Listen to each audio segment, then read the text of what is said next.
So now Mrs Rudd has acknowledged it's pushing people to food banks. What's next for the policy? Joined by Deven Ghelani, the Director of Policy in Practice, who helped design Universal Credit, and Deven Ghelani, Project Manager at Hammersmith and Fulham Food Bank. Hello to you both. Thank you very much indeed for joining us on the programme. Let's talk about the food bank side of things to start with. Tell us what sort of people you are seeing coming to the food bank and what they're telling you. We are seeing people from across the community coming to us, people who are in work, people who are on benefits, people in low-paid work, zero-hour contracts, mums, single people, a whole range of local people in Hammersmith and Fulham. Deven, talk to us, if you would please, about the policy. We've heard from the Secretary of State saying it's just not working. What needs to be done to try to make it work? Because in theory, it seems like a reasonably good idea. Yeah, the idea of trying to bring together a very complicated benefit system that means you have to go to 3 different agencies to get your money, as you have to do under the current system. Trying to simplify that is fundamentally a good idea, and I think Universal Credit is a better foundation on which to build. It definitely has its problems, the biggest one being, as you mentioned in your report, the 5-week wait that people have to wait initially. There have been some changes made, so it's a lot easier for people when they move on to Universal Credit to get an advance. But as you pointed out, that's money that then has to later be paid back. But it's an interest-free loan, so it helps people budget through that initial period. I think the biggest problem that Universal Credit's facing is being introduced in the backdrop of a less generous benefit system. So a lot of money's been taken out of the benefit system through reforms.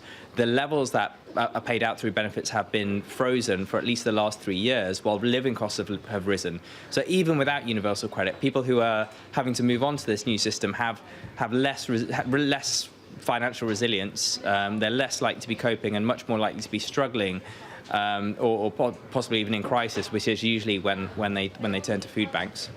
Deven, what are people telling you when they come and see you? They're telling us that they're just not getting enough money to live on now that they're on Universal Credit. That by the time they've paid their rent, by the time they've paid their utilities, clothing, travel to get to work, whatever it is, they're just not getting enough money to live on. And of course that wait, which has already been alluded to, is costing people a lot of money in terms of it's a lot of stress. It's leading people into debt, and we are seeing people who are waiting, more than 5 weeks. People who waited, 6, 7, 10, 12 weeks for their first benefit payment when nothing is coming into the home. So, Mr. Ghelani, it's not just about the wait; it's about the fact that it's not enough money for people to live on. Yeah, as I said, the benefit system has been made less generous, and I think that's something the government need to look at very seriously, because another year of the benefit freeze just is going to push more and more low-income families closer to the edge. I think the other challenges that were pointed out, people having to wait longer than the 5 weeks, the opportunity to reimagine the process of claiming benefits, which is what I envisioned when I first started working on Universal Credit, was trying to make that process feel like it was there to support you. I don't think that opportunity has really been taken yet. What we do have, though, at the moment is a Secretary of State that is very much in listening mode. She's listening to organisations like the Trussell Trust and Policy in Practice to look at ways in which the system itself can be improved, how payments can be made to get to people sooner, more frequently. Fundamentally, though, the problem lies with the Treasury and trying to make the system itself more generous in the context of rising living costs. The only other thing that could happen is actually more work being done to tackle living costs more generally, particularly in London. So these are rents and other things are going up well beyond the level at which benefits is currently able to support them. So the more you can do to tackle living costs, that helps people who are both on benefits and that aren't on benefits as well to become better off. And Deven, what would you say about the state of mind of people who come to look for help from food banks like yours? Yeah. That's a really good point, because what we're seeing is we've seen an increase in people presenting with mental health issues due to the stress of not knowing how to pay the bills, just not knowing how to feed their families, being faced with stark choices between heating and eating, and you can look after children perhaps over the holidays and other things. So, so we're developing a response to that and helping people with those issues. And of course they're angry as well, because it has appeared until recently that nobody's listening.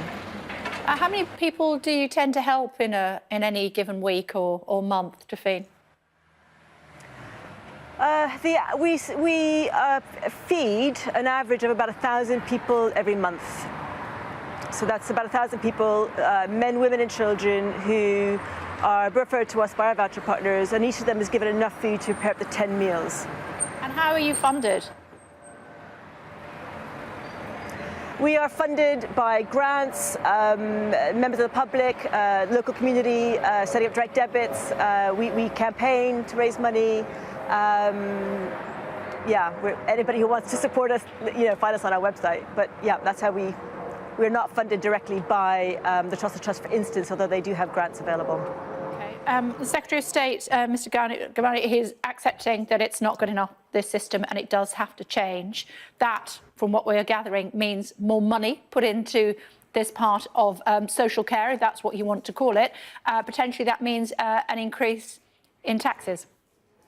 I think her hands are tied by the Treasury. You've got to remember that money has been spent over the last few years. It's just gone to people who are more likely to be on middle income, so things like increases in the personal tax allowance. So these are choices that the government's making. If universal credit were made more generous, then that would help people at the lower end of the income spectrum. You've also got to look at what's happening to economic growth in the context of things like Brexit, which has had an impact on living costs as far as we can see. So there's a lot happening in the context of universal credit being introduced that's putting people under more pressure. I think the only other thing that the Secretary of State can do is, again, just look at the administration of the system, trying to make that less painful, more supportive, and something that is far easier to navigate. And that's one of the things that Policy and Practice was founded to try and help people navigate the benefit system, and the fact that it's still needed in the context of universal credit, perhaps even more so, is incredibly frustrating. But it is something that is necessary, and there are organisations like us and Trussell Trust and others out there to support. It would be great if central government were able to rely more effectively on the support networks that are out there. But again, these are stretched to the limit as well. So you've got local authorities, housing associations, others who are there. They want to support their residents, but they are feeling the pinch too, because there is less money to go around. So yes, maybe there is a need to spend a little bit more on supporting those in the society that are struggling the most right now. And Deven, those who are watching this afternoon, you're at the front line. Those who say, you know what, people should live within their means. What would you say to them? I think if what you're getting, your benefits are just not enough to live on, there is no way that you can live within your means. With the rising costs, they've already been talked about, rising costs for rent, for utilities, food, etc. When you've got £200 coming in to feed a family of four, pay the bills, pay the utilities, pay the children's travel, the school shoes, etc. It's just not possible. Thanks very much indeed, both of you, for joining us on the programme. We do appreciate it. Thank you. Thank you.